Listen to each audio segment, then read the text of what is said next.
Bienvenidos a este espacio que hemos llamado La Sala Mujeres en la Redacción. Como cada lunes, estamos muy puntuales a las 7 de la mañana. Yo soy Abigail Hernández. Siempre me acompañan mis colegas de Nicaragua Investiga, de Artículo 66 y de La Lupa. Pero hoy voy a hacer un paréntesis porque ya mucha gente me ha preguntado y nos dicen, empezaron 4, siguieron 3 y hoy vimos a 2 por el programa de la semana pasada. Estas mujeres, además de ser periodistas, de llevar y liderar medios de comunicación, pues también son madres. Y Marjorie Guevara, pues está saliendo de una emergencia de salud con su hijo. Esperemos que se recuperen, van por buen proceso, pero ya la próxima semana va a estar con nosotros. Bueno, hoy es 8 de septiembre y es un día especial para todos los periodistas a nivel mundial. Hoy se conmemora el Día Internacional del Periodista, una fecha que tuvo su origen allá en 1943, cuando el periodista checoslovaco Julius Fosík fue asesinado por el régimen nazi por toda la cobertura periodística que él dio sobre la ocupación nazi en Europa. Buen día, chicas, ¿cómo están? Buenos días, Abigail. Buenos días, Jennifer. Y buenos días a la gente que se conecta tempranito para sintonizar este espacio de la sala. Y antes, precisamente en este lunes 8, mi abrazo y mi reconocimiento al trabajo que están realizando los medios de comunicación y en particular al que hace Nicaragua Investiga y también Galería en esta lucha por derrotar la censura. Muchas gracias a la gente que nos mira. Buenos días. Y yo quisiera abrazar a los periodistas que están en clandestinidad, que por razones de su seguridad están haciendo su trabajo sin obtener el reconocimiento que se merecen. Fíjate que con esto que estás diciendo, yo creo que es básico hablar sobre cifras de lo que pasa en Nicaragua. Y es que desde 2008 a la fecha se han cerrado más de 70 espacios de información en Nicaragua, entre medios de comunicación, programas televisivos, programas radiofónicos, sobre todo noticieros informativos y también radios comunitarias a lo largo del país. Nicaragua se convierte, y bueno, se convirtió hace exactamente 4 años ya en el único país del continente americano que no cuenta con un medio de comunicación impreso. ¿Cómo ven que es el futuro del periodismo en Nicaragua en este momento? Vamos atravesando años muy duros. No vamos a decir que los años duros del periodismo se han enmarcado del 2018 para acá. Ya eran años difíciles, en particular desde el retorno de Daniel Ortega al poder, cuando hicieron, en particular Rosario Murillo, que declaró la guerra, ¿no?, contra los medios de comunicación y lo que ella llamó su información incontaminada, donde era obviamente que lo que quería era monólogo únicamente con sus medios y que el resto de medios de comunicación únicamente sirviéramos para ir a instalar una cámara y escuchar, pero no preguntarnos. Y esto desencadenó ya posteriormente en 2018 en una guerra donde la prensa independiente ha sido una de las banderas que ellos han querido derribar.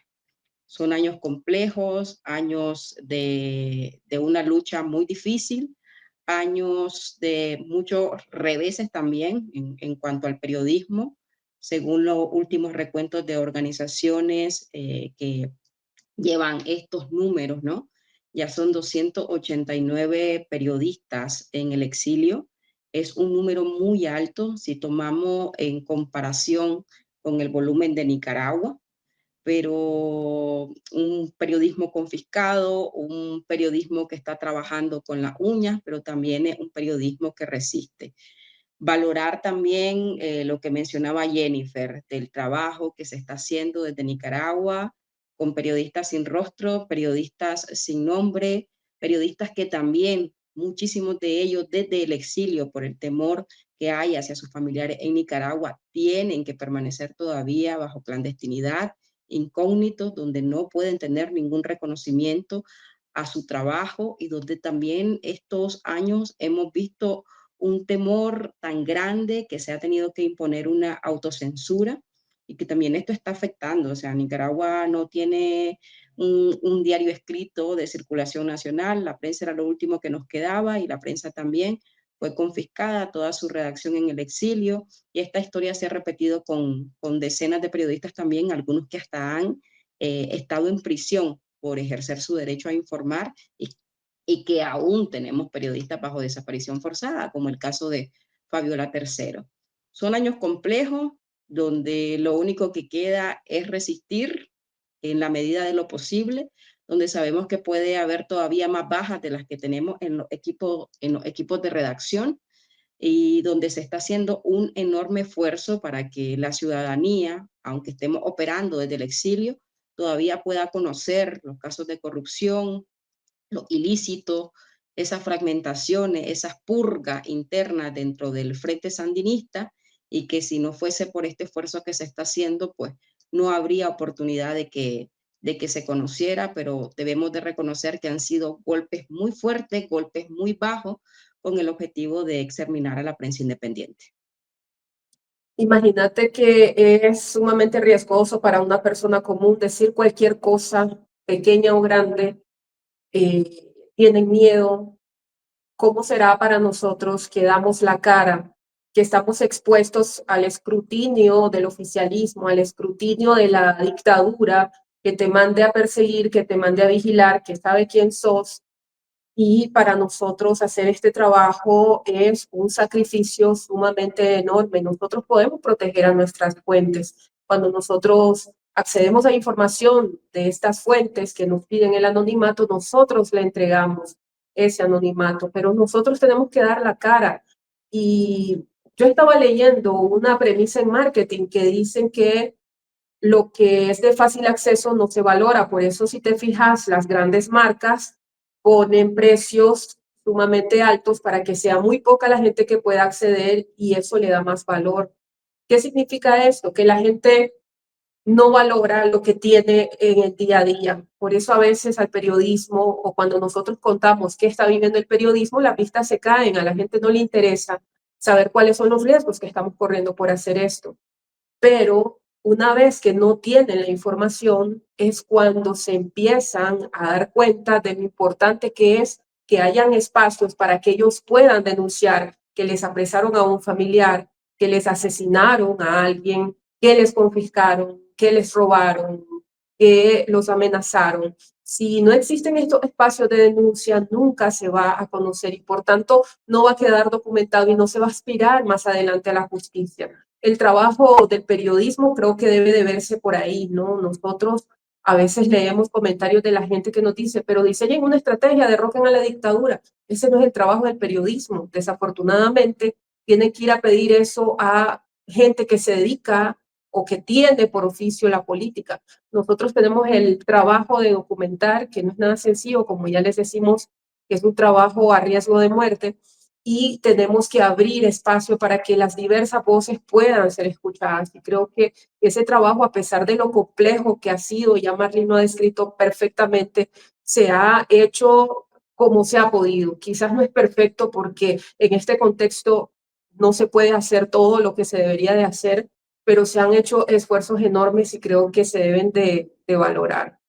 Una valoración que yo creo que es pertinente, porque la gente piensa que la persecución a la prensa independiente por parte del régimen sandinista específicamente, y me remito a este contexto porque es lo que estamos viviendo diariamente, pero la gente dice, bueno, los empezaron a perseguir o a molestar o a confiscar a partir del 2018. No es así, el 2018 solo fue un hito de amenazas directas, de golpes, de robos, de confiscaciones, de encarcelamiento, de detenciones express, de amenazas de todo tipo, desde violencia sexual que reportaron en su momento la mayoría, mujeres periodistas, pero también amenazas de muerte que aunque usted piense que, bueno, están en el exilio, no se están dando. Hay información y hay periodistas que están recibiendo en la actualidad este tipo de amenazas. Pero la persecución a la prensa inició desde el 2007 específicamente, desde el 2008 a la fecha se estableció una primera estrategia que fue el cierre de radios comunitarias. Y yo aquí, Jennifer y Manning, quisiera utilizar este día para que la gente entendiera un poco cómo se construyó una estrategia a partir de distintos momentos para ir acorralando al periodismo crítico e independiente. Pero ¿cuál fue el sentido de hacer cada una de estas acciones? Y lo primero que se atacó fue el tema de la publicidad para medios de comunicación y intentar una asfixia económica que no te permitiera trabajar. Y ya para 2010, 2011 estábamos viendo la primera salida masiva de periodistas que salían porque habían sido despedidos, muchachas, de los medios de comunicación y muchos de nuestros colegas tuvieron que emigrar en estas fechas porque se habían quedado sin trabajo. Los medios de comunicación habían quedado sin presupuesto publicitario de Estado, pero está la otra parte, cómo la empresa privada también se plegó a esta estrategia y redujo considerablemente la publicidad para todos aquellos medios que seguían haciendo prensa crítica, que estaban hablando sobre concesiones, sobre temas laborales, sobre violaciones a derechos laborales, sobre temas de daños medioambientales. ¿Cómo fue o recuerdan ustedes parte de este proceso entre 2007 a 2011, por ejemplo, que fue una etapa de asfixia económica para medios de comunicación? Yo siempre insisto que el punto es que siempre remitimos los hechos a 2018 porque fue el punto álgido, ¿no? Cuando las máscaras se quitaron y Ortega y Murillo presentaron su verdadero rostro, un rostro de represión, un rostro de violencia, un rostro donde que se había que matar, hay que matar, y aunque esto también implicara silenciar las voces del periodismo. En ese contexto tenemos el caso de Ángel Gaona, pero la situación previa, desde la llegada de Ortega, lo que hablábamos desde el principio, ¿no? Es que empezaron así, con elementos básicos, como primero, vamos a permitirles quizá una cobertura, pero no era una cobertura, porque era una cobertura prácticamente de oyentes. En Nicaragua también hay una ley de acceso a la información pública y esa ley está muy bien diseñada en el papel, pero tampoco es una ley que se cumple. O sea, cada vez había un cierre mayor a las fuentes oficiales, a las fuentes del Estado. Teníamos que pasar horas tras horas intentando hablar con un diputado para obtener quizás a veces una versión oficial o estar corriendo detrás de un ministro investigando en qué evento iba a estar para poder obtener una declaración. Aparte de esto, cuando habían investigaciones periodísticas en casos de corrupción, en casos que implicaran al ejército, llegaban luego las amenazas también del ejército. Había presiones del ejército, de la policía, de agentes encubiertos, o sea, siempre la misma mafia del sandinismo actuando de esa manera, ¿no? Entonces, era formas de presionar, sabíamos que había vigilancia, que esta área de inteligencia, tanto del ejército como la policía, estaban vigilando en particular a periodistas que se dedicaban específicamente a la investigación. Y aunque las leyes te digan que sí, tiene que haber un porcentaje que se distribuya a los medios con publicidad estatal, eso sabíamos que no se estaba cumpliendo. No se estaba cumpliendo y al no contar con esos recursos, pues lógicamente que tenían que haber despidos, que tenían que haber recortes, que se tenía que buscar más apoyo de la empresa privada y eso también debilitó mucho a los medios de comunicación.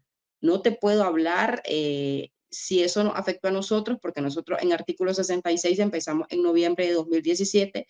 Antes yo estaba trabajando en una productora de televisión, entonces no teníamos que recurrir o buscar este, este apoyo, ¿no?, de la publicidad del Estado, pero también vimos cómo venía ese mismo esquema que se venía instrumentalizando a través de la compra de medios de comunicación. Vimos el caso de Canal 8, que aquí está Jennifer Ortiz, que precisamente antes de que llegara Ortega a acapararlo, a comprarlo con sus millones generados en sus negocios oscuros, ella fue una de las personas que decidió retirarse para no estar trabajando de la mano de la familia presidencial. Y también esto pasó con el Canal 2, o sea, vino el monstruito a querer tener el control de más medios, de comprar más medios de comunicación para que así su discurso fuera lo único que resonara dentro del país y empezar con lo que siempre hablamos en estos programas, en el lavado de cerebro, ¿no? Con aquello de que si repito 1000 veces algo, pues la gente me lo va a terminar creyendo.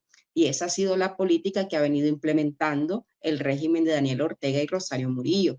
Aparte de esto, venir acorralando a la prensa independiente, no tener declaraciones, no tener financiamiento, no tener oportunidad de investigar. Las investigaciones que te podían llevar 6 meses en caso con tanto cierre, pues obviamente que te iban a llevar el triple de tiempo, o sea, te quedas sin recursos. Entonces todo era una asfixia constante y también había una vigilancia extrema, en particular en las zonas rurales, con estas radios comunitarias que vos mencionabas, que claro, son zonas más alejadas, entonces no está el foco puesto directamente en ellos. Y es muy triste lo que ha pasado porque aquí medios de comunicación no se ha salvado ninguno, ni siquiera los medios de comunicación que estaban bajo el manto, bajo la estela de la Iglesia Católica. Aquí ha sido parejo.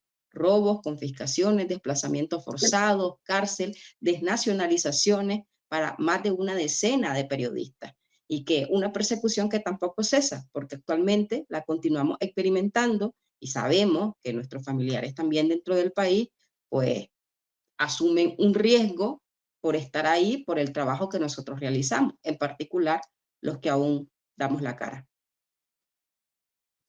Mira, quizás para entender cómo se ha degradado la situación del periodismo y cómo influyó en eso la dictadura de Daniel Ortega y Rosario Murillo, habría que entender cómo funcionaba antes.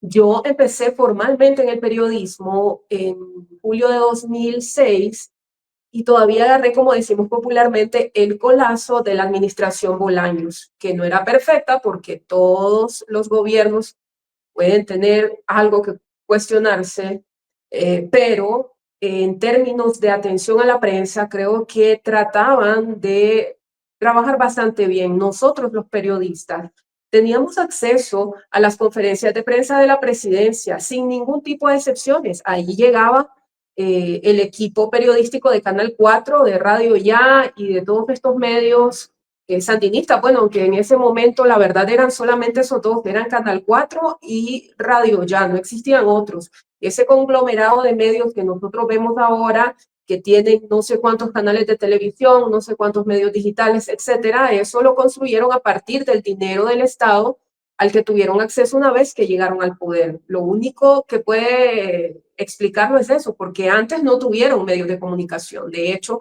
Canal 4 estaba en quiebra. Se transportaban en unos vehículos que prácticamente estaban hechos chatarras.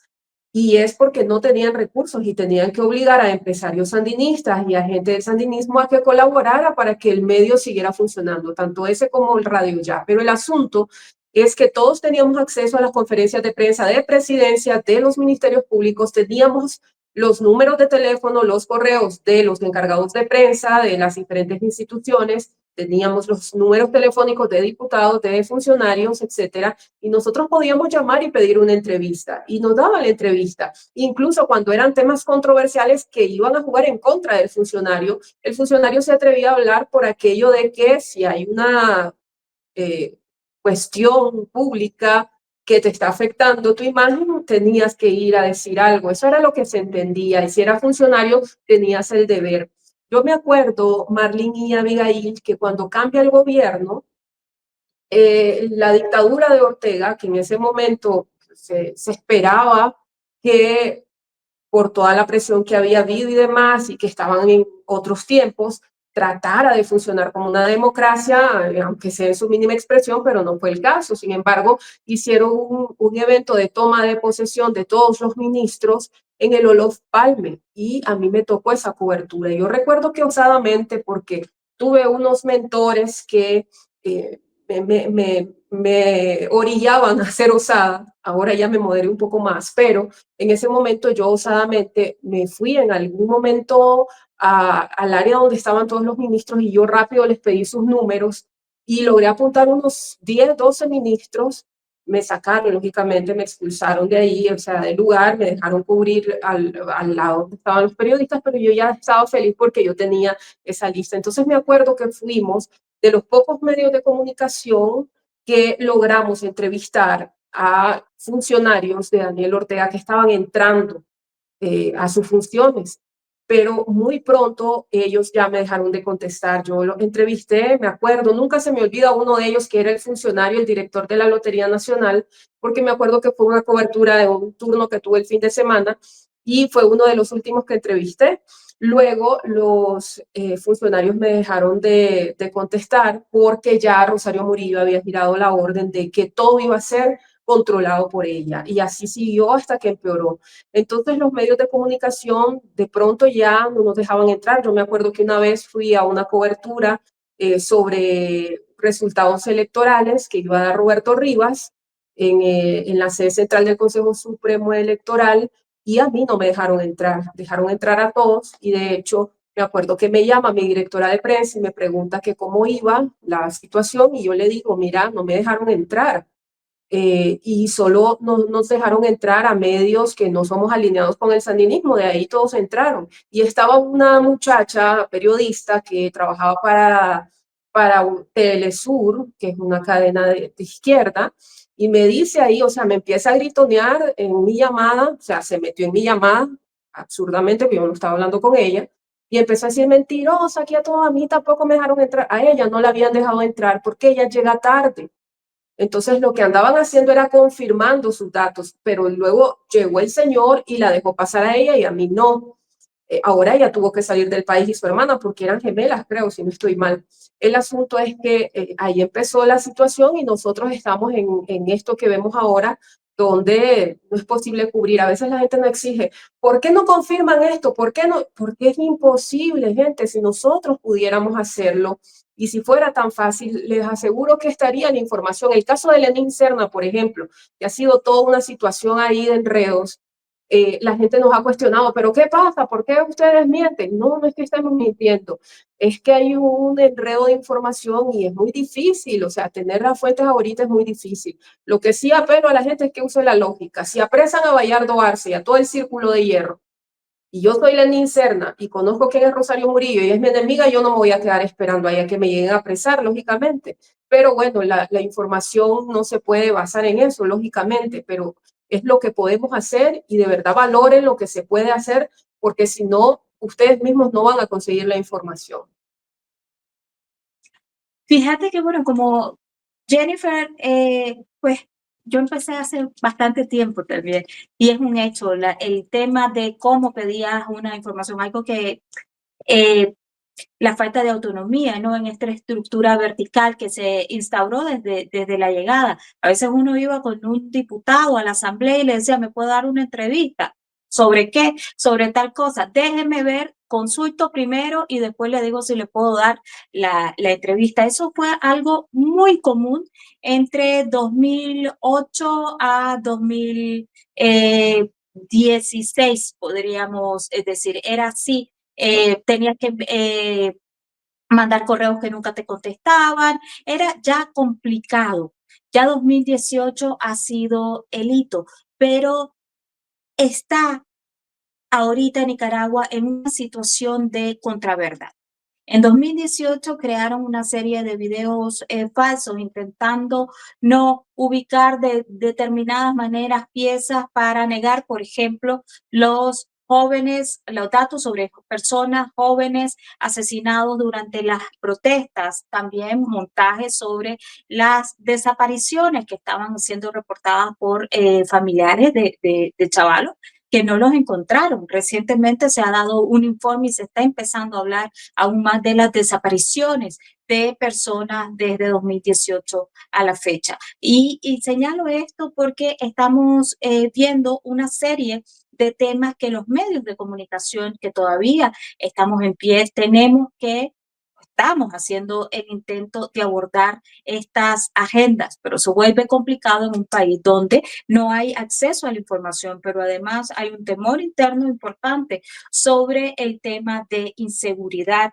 Recientemente también hay un estudio sobre una encuesta que se hizo sobre el tema, la situación de inseguridad en el país. Y es vergonzoso para Nicaragua el que la gente señale que parte de la inseguridad es la estructura de vigilancia y espionaje que se da dentro del país, no solo si da información. La gente está preocupada con el tema de sus redes sociales. La gente está temerosa hasta de hacer comentarios y decir, bueno, qué mal está, qué mal están los precios en el mercado. Esto es parte de los desafíos que como medios de comunicación tenemos.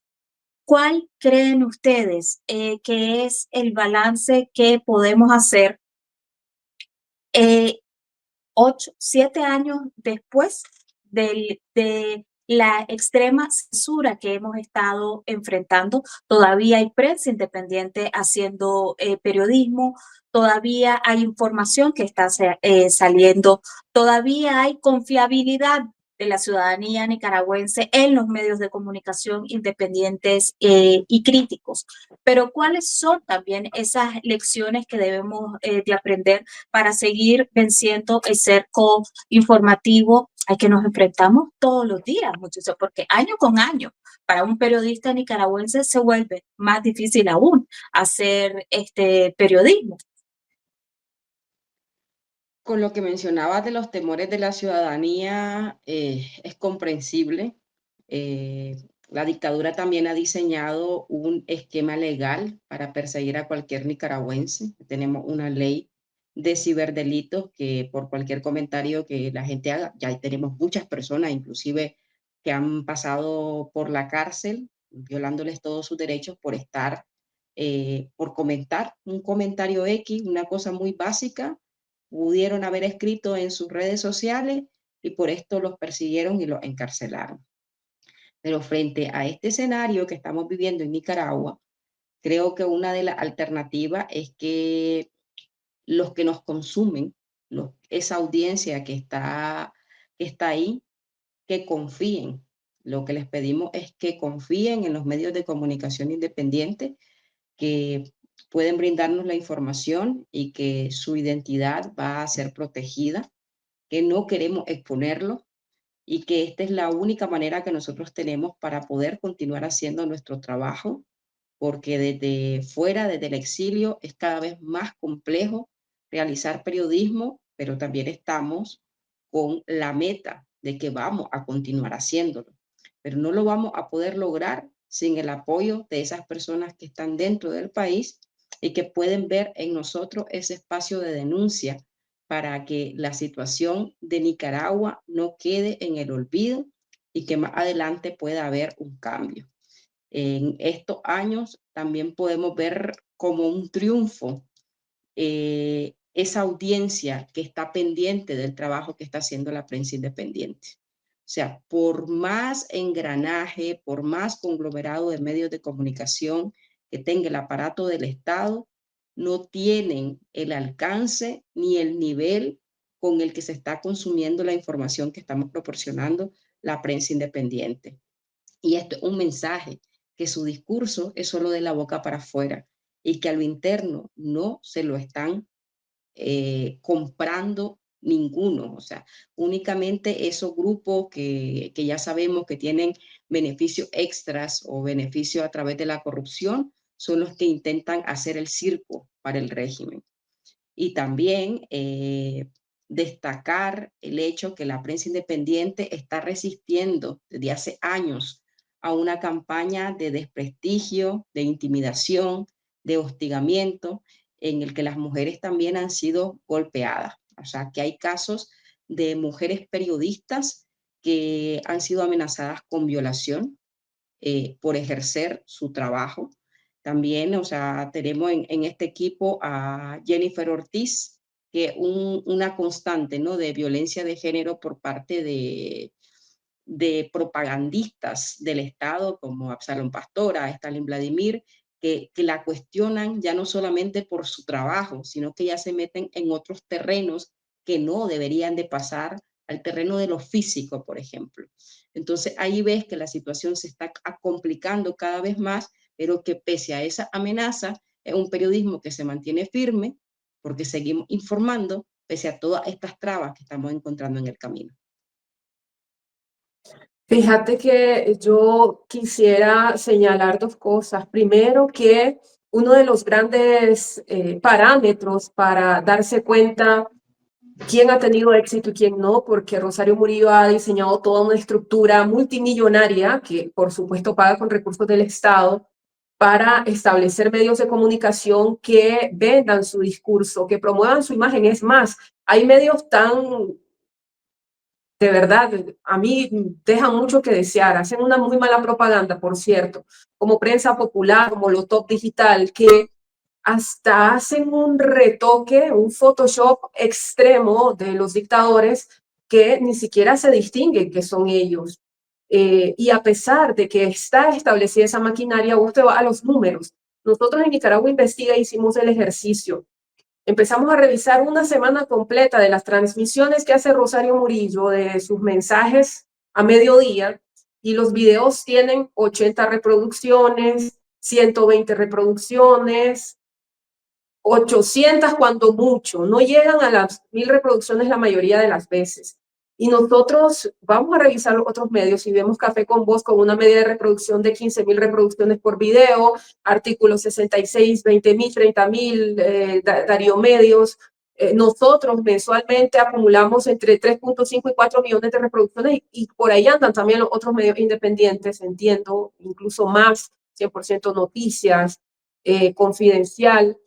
Y Rosario Murillo, nadie la mira, o sea, hacen una mega inversión y al final te miran 100 personas, 80 personas, la mayoría es tu militancia o tu granja de troles poniendo comentarios para que parezca que hace algo, pero no. Y nosotros, por ejemplo, en Nicaragua Investiga somos 2,5 personas, o sea, somos 2 personas a full time y uno medio tiempo. Entonces, cuando vos ves la planilla de esos medios de 120, 130 personas, vos decís, esta gente debe de sentirse fracasada y eso explica por qué empiezan con estos ataques y es muy desafortunado, pero no extraña tampoco que en vez de rebatir con argumentos, como lo hacemos nosotros en Nicaragua Investiga, si nosotros decimos algo, hasta ponemos fragmentos de entrevistas viejas o antiguas de estos personajes para que se respalde que lo que nosotros estamos diciendo es cierto. Usamos documentos oficiales, usamos los mismos recursos de ellos mismos. Sin embargo, ellos vienen y empiezan a decir cosas que inventan unas cosas tan absurdas, pero lo peor es que no son argumentos. Yo te pongo un ejemplo. A mí nunca me he visto cubrir que Moisés Absalón Pastora tiene obesidad mórbida, por ejemplo, y que no me interesa que Moisés Absalón coma o no coma. A mí me interesa que es un funcionario público que está devengando doble salario o doble ingreso estatal cuando la ley lo prohíbe. Eso sí es un asunto que yo tengo que ver. Si es un asunto mío que use lenguaje obsceno, lenguaje vulgar y corriente, siendo un diputado que está transgrediendo la ley de equidad de género que promovió su jefa, Rosario Murillo, con tanto ahínco y que siempre está diciendo que en los informes de la UNESCO el país destaca como un país que promueve a nivel estatal la equidad de género y el respeto al género, cuando su funcionario público que se paga con los impuestos de los nicaragüenses está usando lenguaje tan vulgar y tan corriente. Eso sí es lo que se debe de cuestionar. Yo aquí no vengo a sacar la lengua a decir feo, sos gordo, no me interesa cómo seas. A mí me interesa qué calidad de persona está ocupando la función pública. Y eso es lo que hacemos los medios independientes. Y como último punto, solo quisiera hacer un llamado a las audiencias. Así como ustedes tienen miedo, porque las audiencias son muy críticas y está bien, nosotros como medios de comunicación no estamos tratando de evadir el escrutinio público, pero si son audiencias tan críticas, también deberían de entender que así como ustedes tienen miedo, nosotros también. Así como ustedes sopesan lo que van a decir, así como ustedes se ocultan en perfiles falsos o no falsos, pues en perfiles ocultos, en nombres seudónimos, para tener una cuenta en X o en Facebook y poder decir lo que quieran, y es comprensible, no queda de otra. Pero cuando uno no está dando la cara, uno no puede decir cualquier cosa y cuestionar cualquier cosa. Pero acá estamos seres humanos, que también tenemos familia, que también tenemos riesgos y consecuencias que pagar por lo que estamos haciendo. Y si fuera un riesgo que voy a pagar yo, la verdad es que no me interesa. Es lo que yo entendí cuando dije que yo estudiar periodismo. Pero si yo voy a afectar a mi mamá, si voy a afectar a mi hermana, si voy a afectar a mis hijos, entonces la cosa cambia, y a veces eso es lo que las audiencias no entienden. Entonces aprendamos como audiencia primero a valorar el trabajo que está haciendo el periodismo. Segundo, a entender que si ustedes quieren periodismo que sea confrontativo y crítico, el periodismo tiene que ser realmente independiente, depender nada más de las audiencias, y a las audiencias les pesa donar un centavo para un medio de comunicación. Yo me acuerdo que en los últimos años, cuando aún existía el periódico impreso, la gente no quería pagar 5 córdobas por un periódico, porque las redes sociales te estaban sirviendo información. El asunto es que en las redes sociales te ponen cualquier información y no existe el parámetro periodístico, y eso es lo que nosotros ofrecemos. Obviamente hemos pasado ya más de una década en resistencia desde distintas trincheras. Las buenas noticias que hay a partir de toda esta estrategia, ¿no?, de aniquilación a los medios de comunicación es que la prensa independiente y crítica nicaragüense sigue viva. Los medios de comunicación ahí están. De las marcas tradicionales del periodismo, hoy podemos señalar que existen alrededor de 30 medios de comunicación independientes creados por reporteras y reporteras que en algún momento dijeron: no me voy a doblegar, voy a seguir informando, pero que además querían también hablar de otros temas, sobre disidencia, sobre medio ambiente, sobre género. Y hoy, más que nunca, la población nicaragüense tiene la oportunidad de tener una paleta muy interesante de medios de comunicación que hacen diferentes tipos de no diferentes tipos de periodismo, pero sí que tienen distintas agendas informativas. Y creo que eso es uno de los grandes triunfos de esta nueva generación de prensa. Nosotras llegamos hasta el final el día de hoy. No me voy y no nos vamos sin antes darle un abrazo a las directoras de medios de comunicación y a sus equipos, a un reconocimiento para el trabajo que hace, por supuesto, Nicaragua Investiga, La Lupa, Entre Patrias, Revista Cultura Libre, Radio Voz Matagalpa, Artículo 66, Galería News, y a nuestras colegas que trabajan en medios de comunicación como La Prensa y Expediente Público. También a las plataformas aliadas de la Sala Mujeres en la Redacción, La Mesa Redonda y Darío Medios. Vamos a seguir haciendo periodismo, y la próxima semana, aunque el régimen no lo quiera y aunque haya todo un cerco de violencia para hombres y mujeres de prensa, es importante señalar que a partir de esta semana, este 8 de septiembre, va a haber celebración. Se va a dar un informe mucho más amplio por parte de periodistas y comunicadores independientes de Nicaragua y el colectivo de Derechos Nicaragua Nunca Más sobre la situación del periodismo. Con Artículo 66 y Galería News vamos a lanzar un documento muy interesante sobre uno de los episodios de la historia del periodismo reciente que vale muchísimo la pena ver. Los invitamos a que estén pendientes de ambas plataformas, porque vamos a hablar sobre uno de los episodios que no tiene precedentes en el continente americano, la incitatoria a fiscalía de 56 periodistas en una estrategia política de vigilancia en temas de seguridad de Estado, como se le nombró en ese momento. Y a lo largo de la semana, otros medios de comunicación también y otras organizaciones defensoras de derechos humanos estarán haciendo también actividades para conmemorar y reconocer el trabajo que hace el periodismo nicaragüense. Hasta la próxima semana. Soñadoras valientes, creativas, resisten, persisten, transforman, informan. Las nicas valientes que sueñan, que crean, que cuentan historias. Tu historia, la mía, las de ellas tecleando con fuerza.